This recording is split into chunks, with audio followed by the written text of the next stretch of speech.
السلام علیکم دوستو، آج کی کہانی فیصل نے ہم سے سکھر سے شیئر کی ہے۔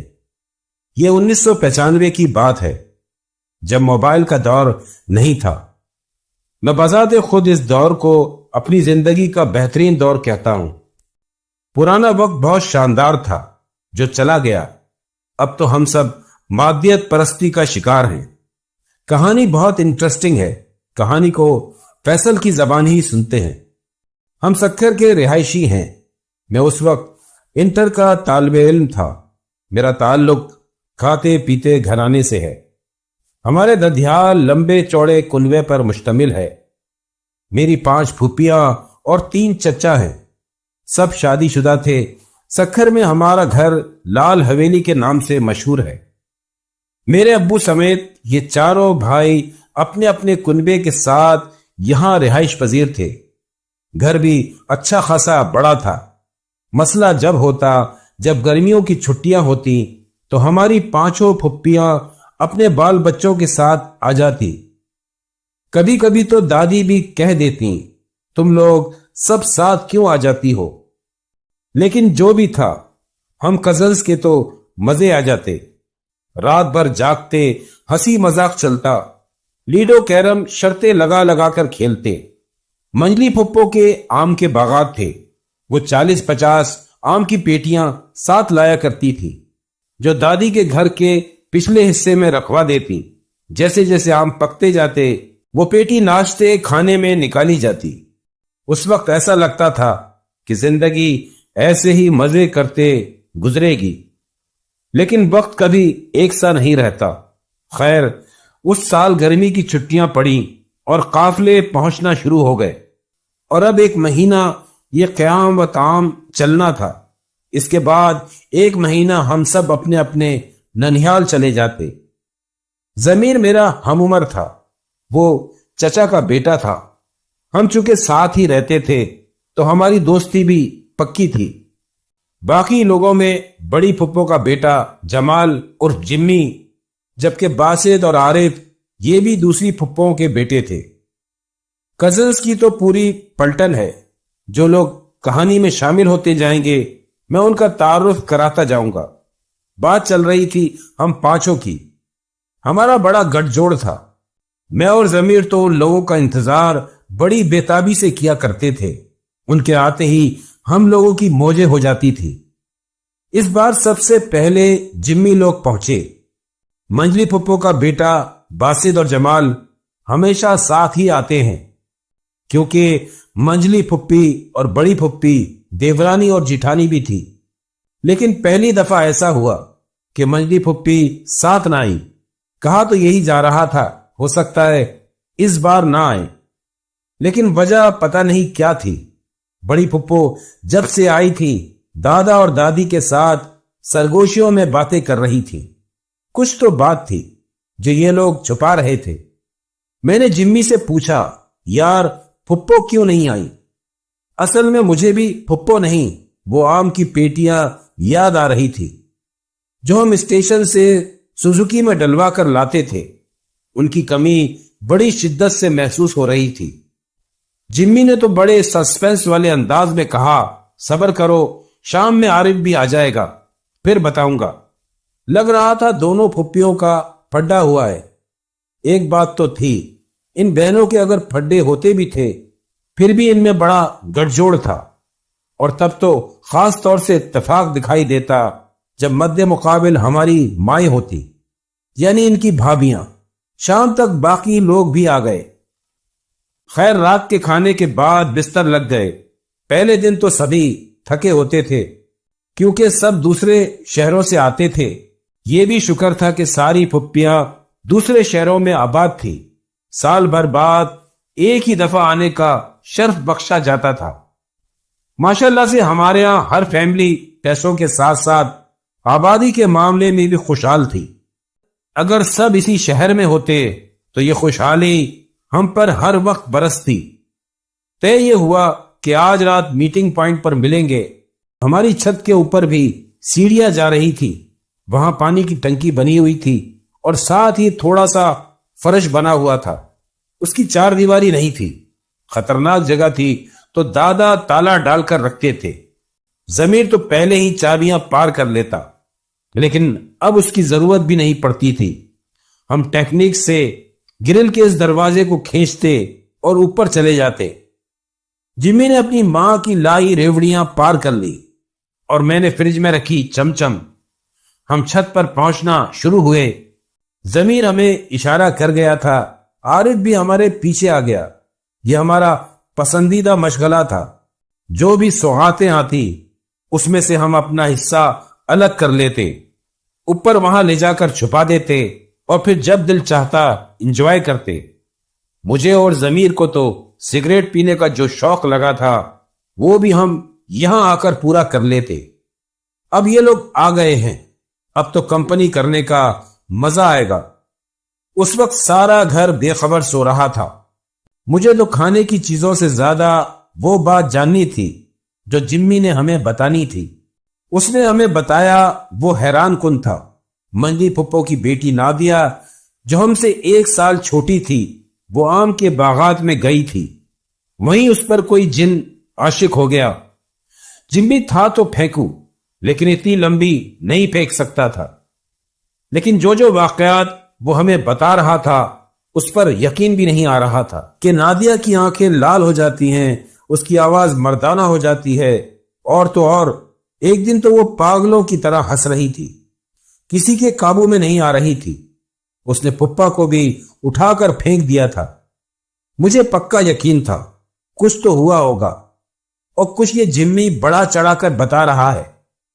بقول اس کے پھپھی لوگ بات کو چھپا رہے ہیں کہ لڑکی ذات کا معاملہ ہے، بات سنگین ہے، اس کا کہیں سے علاج تو چل رہا ہے۔ جمی کو بھی سختی سے منع کیا گیا تھا کہ اس بات کا ذکر کسی سے نہ کرے۔ خیر یہ تھی تو تشویشناک بات، لیکن پھر ہم اپنی باتوں میں مگن ہو گئے۔ باسط کی کمی محسوس ہو رہی تھی۔ گپے لڑاتے بہت رات ہو گئی۔ جب جا کر سوئے تو دن چڑھے تک سوتے رہے، اور جب ہم اٹھے تو دیر سے اٹھنے پر ہم چاروں نے عزت افزائی بھی کروائی۔ آج ہمارا میچ تھا۔ کھا پی کر دوپہر کے جو ہم گھر سے نکلے تو دن ڈھلنے پر ہی لوٹے۔ سب سے پہلے گھر میں داخل ہونے والا میں تھا۔ میرے پیچھے یہ تینوں تھے۔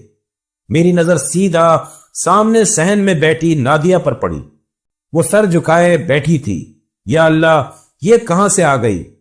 میں نے اچانک اپنی رفتار کو بریک لگا دیا اور میرے پیچھے آتا جمی مجھ سے ٹکرا گیا۔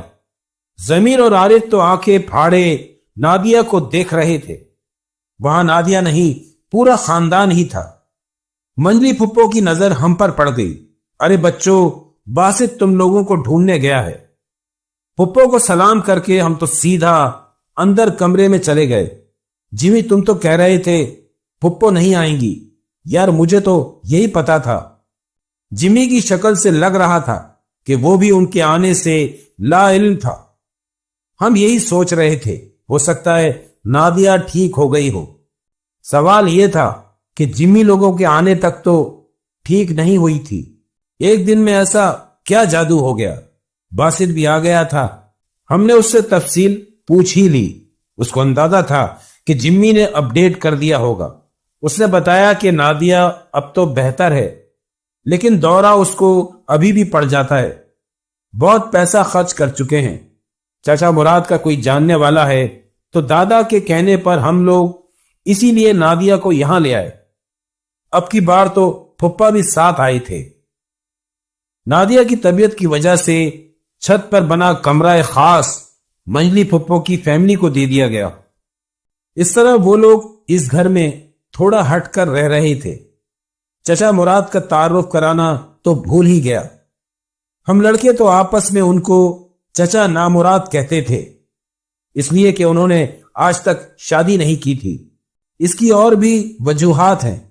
مجال ہے کوئی کام جو انہوں نے ڈھنگ کا کیا ہو۔ مصیبت تو یہ تھی وہ دادا کے چہیتے دوست تھے، ہماری گلی میں رہتے تھے۔ ہم جانتے تھے اگر اس معاملے میں چاچا مراد کود پڑے ہیں تو اللہ ہی حافظ ہے۔ 2 سال پہلے بقرعید پر جب قصائی نہیں ملا تھا تو یہ چاچا مراد ہی تھے جو قصائی بن کر کودے تھے۔ بقول ان کے گائیں ذبح کرنا کون سی مشکل بات ہے، ہم بچے ان کی اگر مدد کرا دیں تو کام ہو جائے گا۔ اور دادا نے فوراً ہمیں ان کا اسسٹنٹ بنا دیا۔ اینڈ ٹائم پر ان کی غلطی کی وجہ سے ہماری گائے بھاگ گئی۔ کیا دوڑیں لگی تھی! ہماری گائے نے بھاگنے سے پہلے چچا مراد کو تقریباً ٹھکانے ہی لگا دیا تھا، لیکن پھر بھی بچ گئے۔ ان کی اس طرح کے کئی کارنامے ہماری زندگیوں میں ہیں۔ اس بقرعید پر میری اور ضمیر کی بڑی شامت آئی تھی۔ پھر اس کے بعد جو عید آئی، میں نے اور ضمیر نے جگاڑ کر کے کسائی کے گھر کے باہر بندے لگا دیے تاکہ جو اس عید پر ہوا وہ دوبارہ نہ ہو۔ اب سارے محلے میں سب سے پہلے ہماری گائے ذبح ہوتی ہے۔ لیکن یہ گائے کا معاملہ نہیں تھا، جیتی جاگتی نادیہ اور اس کے اندر جیتا جاگتا جن تھا۔ مجھے اور ضمیر کو تو حالات کی سنگینی دکھائی دے رہی تھی، لیکن ہمارے بڑوں کو نہیں۔ ہم اچھی طرح جانتے تھے چاچا نامراد کے کاموں کو۔ اب دادا کو کون سمجھائے؟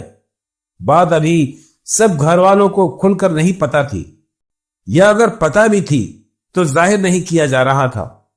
نادیہ جب سے آئی تھی مجھے وہ چپ چپ اور بہت کمزور لگی۔ خیر اتنا برا حال نہیں تھا جتنا جمی نے کھینچا تھا، لیکن ابھی ہم جانتے ہی کچھ نہیں تھے کیا ہونے والا ہے۔ رات 8 بجے چچا مراد اپنے ساتھ ایک صاحب کو لے آئے۔ وہ صاحب مجھے حلیے سے کوئی بابا جی ٹائپ تو نہیں لگے۔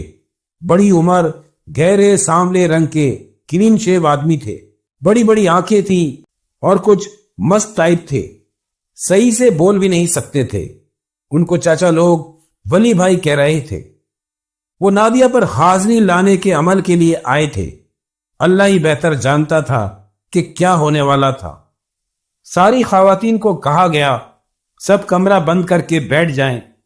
دادا اور ہمارے ابا لوگ باقاعدہ وفد بنا کر اوپر چھت پر چلے گئے۔ باسط بھی ان کے ساتھ ہی گیا تھا، آخرکار اس کی بہن کا معاملہ تھا۔ مجھے اور ضمیر کو کہا گیا ہم سیڑھیوں پر کھڑے رہیں، جس چیز کی ضرورت ہوگی آواز دے دیں گے۔ اب عالم یہ تھا ہم دونوں کھڑے تو تھے، لیکن ہم اپنے ساتھ جمی اور عارف کو بھی لے آئے۔ ہم اکیلے کیوں بھگتے ہیں؟ اور اب ہم چاروں چھت پر بنے اس کمرے کے بند دروازے کو گھور رہے تھے، اور ہمیں وہی وقت یاد آ رہا تھا جب ہمیں گائے کو پکڑا کر کھڑا کیا گیا تھا۔ میں نے ضمیر کو کہہ دیا تھا دیکھ کوئی بھی گڑبڑ ہوئی تو بھاگ لیں گے، بات کی بعد میں دیکھی جائے گی۔ ہم نے تو اپنی پوزیشن بھی بنائی ہوئی تھی، بس جہاں کچھ بھی ہوتا ہم میٹنگ پوائنٹ پر چڑھ جاتے۔ 10 منٹ گزرے، پھر 15 منٹ اور آدھا گھنٹہ گزر گیا۔ ہم تو وہیں تھک کر سیڑھیوں پر ہی بیٹھ گئے۔ ہماری جو امیدیں تھیں ویسا تو کچھ نہ ہوا، نہ کوئی آواز آئی، نہ کوئی شور، نہ کسی کو اٹھا کر پھینکا گیا۔ ہم بھی پرسکون ہو گئے۔ وہاں اندر کے حالات یہ تھے کہ وہ صاحب اور سب لوگ نادیہ پر حاضری لانے کے لیے گھیرا ڈال کر بیٹھے تھے، لیکن اس پر کوئی حاضری آ کر نہ دے۔ ان صاحب نے ساری کوشش کر لی، اس پر اثرات تو تھے، لیکن ان معاملوں کو سمجھنے کے لیے کوئی صاحب علم بندہ ہونا چاہیے تھا، جو کہ یہ صاحب تو بالکل بھی نہیں تھے۔ یہ بات ہمارے ساتھ یقیناً نادیہ کے اوپر جو جن تھا اس کو بھی اچھے سے پتہ چل گئی تھی، تو اس نے بھی آنا مناسب نہیں سمجھا۔ اوپر سے چاچا مراد کی بات سنے، وہ دادا سے فرما رہے تھے ولی بھائی کے آنے سے ہی صحیح، اتنا کرم تو ہو گیا کہ بچی نارمل رہی، یہ 2 دن اور آئیں گے تو مسئلہ ہی حل ہو جائے گا۔ چاچا مراد ولی بھائی کو لے کر چلے گئے اور کل آنے کا بول کر گئے۔ وہ ولی بھائی ایک سامان کی لسٹ پکڑا گئے تھے جو ہمیں کل تیار رکھنا تھا۔ دیسی بھنا مرغ، سالم بکرے کی ران اور کھیر کا تھال، پھل، دودھ، نہ جانے کیا کیا، یعنی کوئی حد ہے۔ جن ایسے نہیں آیا تو دسترخوان لگانے سے آ جائے گا۔ ان کے جانے کے بعد سب نیچے آ گئے، کھانا لگا دیا گیا، سب کو بھی اطمینان ہو گیا کہ مسئلہ حل ہو ہی جائے گا۔ ہم بھی مطمئن ہو گئے۔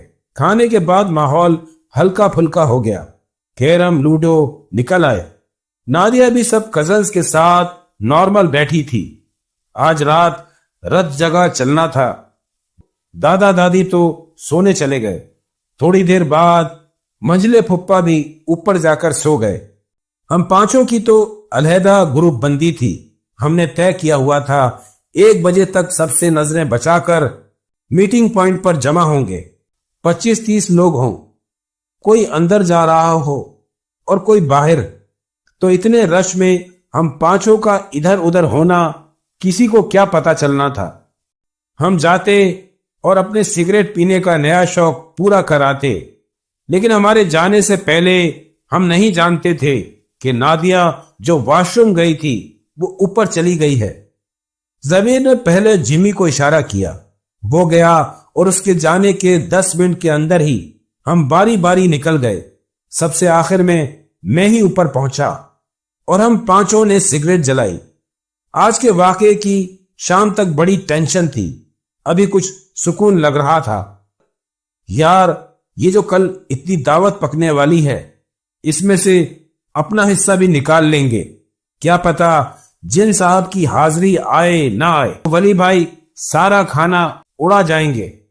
میں یہ ضمیر سے کہہ ہی رہا تھا، میری نظر سامنے کھڑی نادیہ پر پڑی۔ وہ عجیب سی نظروں سے ہمیں گھور رہی تھی۔ مجھے تو اس کو دیکھتے ہی کھانسی پڑ گئی۔ میری نظروں کے تعاقب میں ان سب نے بھی اس کو دیکھ لیا۔ ہم کو تو خوف نے جکڑ لیا۔ کھلی چھت، 4 دیواری نہیں، ہم تو کہیں بھاگ بھی نہیں سکتے تھے۔ ایک ہی راستہ تھا نیچے جانے کا، اس میں یہ نادیہ حائل تھی۔ وہ ہمارے ہاتھوں میں سگریٹ کو عجیب نظروں سے دیکھ رہی تھی، جو خوف طاری کر رہا تھا۔ ہمیں یقین ہو چلا تھا کہ آج اس نادیہ کے چکر میں ہم پکڑے جائیں گے اور پھر بڑی مار پڑے گی۔ پہلے تو ہم نے جلدی سگریٹ بجھائی۔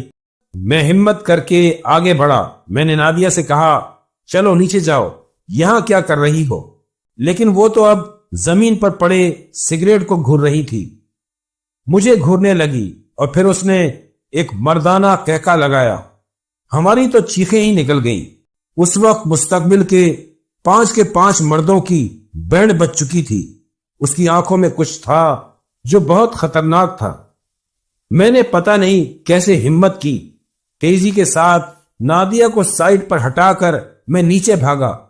میرے پیچھے یہ چاروں بھی 2 3 سیڑھیاں پھلانگتے، چیختے مارتے نیچے بھاگے تھے، اور نادیہ ہمارے پیچھے، وہ بھی نیچے آ گئی۔ سب گھر والے صحن میں ہی تو بیٹھے تھے۔ ہمیں اس طرح سے زینہ اترتا دیکھ کر سب پریشان ہو گئے۔ ہمارے پیچھے نادیہ تھی، وہ کہکے لگا رہی تھی، آگ آگ، وہ یہی بول رہی تھی۔ ہم بہت برے پھنسے تھے۔ نادیہ کی یہ حالت دیکھ کر بیشتر خواتین اور بچے تو کمروں میں بھاگ گئے۔ دادا اور پھپھا بھی اٹھ کر آ گئے تھے۔ پھپھا نے اس کو پکڑ کر بمشکل قابو کیا۔ دادا نے اس کے سر پر ہاتھ رکھ کر قرآن کی تلاوت شروع کی تو وہ بہت مشکل سے ٹھنڈی ہوئی۔ مجھے تو اب اس کی حالت دیکھ کر افسوس ہو رہا تھا۔ اس تمام شور سے ہمارے پڑوسی حبیب اللہ صاحب اور ان کے گھر والے بھی جاگ گئے تھے۔ وہ ہمارے دروازے پر آئے، خیریت دریافت کی۔ ابو سے ان کے اچھے مراسم تھے۔ مسئلہ پتہ ہونے پر انہوں نے کہا، اگر آپ اجازت دیں تو مجھے بس بچی کو ایک نظر دکھا دیں، میں معاملے کی سنگینی کا اندازہ لگانا چاہتا ہوں۔ ان سے تو گھریلو مراسم تھے، بہت نیک اور اچھے انسان تھے، لیکن ہمیں نہیں پتا تھا کہ وہ صاحب علم ہیں۔ انہوں نے نازیہ کو بس ایک نظر دیکھا، اور جو انہوں نے بتایا وہ یہ کہ بچی پر بڑا گہرا اثر ہے۔ اس نے مغرب کے وقت درخت پر ڈنڈے مار مار کر آم توڑے۔ درخت پر مخلوقات ہوتی ہیں، ان کو تکلیف ہوئی، اب وہ اس کو تنگ کر رہے ہیں۔ جان چھڑانا اتنا آسان نہیں ہے، لیکن آپ پریشان نہ ہوں، اللہ نے چاہا تو مدد ہو جائے گی۔ اور پھر واقعی انہوں نے بہت محنت کی، پڑھائیاں کی۔ مراد چچا نے ٹانگ تو بہت اڑانی چاہی، لیکن پھپھا کو حبیب صاحب کی بات پر اور طریقہ علاج سمجھ آ گیا تھا۔ نادیہ کو اوپر کے کمرے تک محدود کر دیا گیا۔ وہ پوری رات کمرے میں ٹہلتی رہتی، اس کے پاؤں سوج جاتے، لیکن پھر آہستہ آہستہ وہ نارمل ہوتی گئی۔ پورے 40 دن بعد پھپھا اور پھپھی ان کو دعائیں دیتے ہوئے گئے۔ حبیب صاحب نے علاج کے بعد بھی بڑی احتیاطیں بتائی تھی اور پھپھو لوگ نے عمل بھی کیا، صدقے دیے، ہر وہ چیز جو اس کو صحیح کر سکتی تھی کی گئی۔ پھر وہ چھٹیاں تو گزر گئیں۔ 1998 تک یہ چھٹیاں اسی طرح منائی جاتی رہیں، سب آتے رہتے اور چلے جاتے۔ پھر اس کے بعد روٹین بدلتے چلے گئے۔ دادا کا انتقال ہو گیا، 2001 میں دادی بھی فوت ہو گئی۔ وہ رونقیں تو اب خواب ہو گئیں۔ لڑکے نوکریوں میں لگ گئے۔ 2003 میں نادیہ اور ضمیر کی شادی ہوئی اور ان کو وہ چھت والا کمرہ ہی دیا گیا۔ وہ ایک یادگار شادی تھی۔ ہم آج بھی اس گزرے وقت کو یاد کرتے ہیں۔